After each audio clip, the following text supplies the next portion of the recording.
ഇപ്പോഴാ എത്ര എണ്ണം? ഒരെണ്ണം രണ്ടെണ്ണം മതി. ഓക്കെ ശരി. സമയം 7:45. എന്നാലും മോളുടെ ആഗ്രഹമല്ലേ, നമുക്ക് സാധിപ്പിച്ച് കൊടുക്കണ്ടേ. ഞങ്ങളങ്ങനെ സമയം നോക്കിയില്ല. അതെ പുറത്തിറങ്ങിയപ്പോൾ കുറേ ഇരുട്ട്. ഇരുട്ടിൻ്റെ ഇടയിൽ ഈ ഒരു വെളിച്ചം മാത്രമേ ഉണ്ടായിരുന്നുള്ളൂ കേട്ടോ. ഞങ്ങൾ ആ ഇരുട്ടത്ത് പിന്നെ മൊബൈൽ ടോർച്ച് ഉപയോഗിച്ച് ഇങ്ങനെ നടന്നു. അധികം ദൂരമൊന്നുമില്ല, നമ്മുടെ അവിടെ നിന്നൊരു 2 മിനിറ്റ് 3 മിനിറ്റേ ഉള്ളൂ കടയിലോട്ട്. നമുക്ക് പേടിയൊന്നും ഉണ്ടായിരുന്നില്ല. ഇതാണ് നമ്മുടെ തൊട്ടടുത്തുള്ള ഒരു തട്ടുകടയാണ്. ഇവിടെ ചിക്കനും ബിരിയാണിയും പൊറോട്ടയും അങ്ങനെയുള്ള ഐറ്റംസൊക്കെ ഉണ്ട്.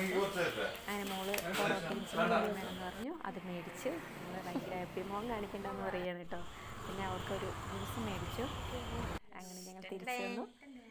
അവൾക്ക് ഭയങ്കര സന്തോഷമായി. ഇനി അവളുടെ അഭിപ്രായം ചോദിക്കാം. എങ്ങനെയുണ്ട് തെറ്റി?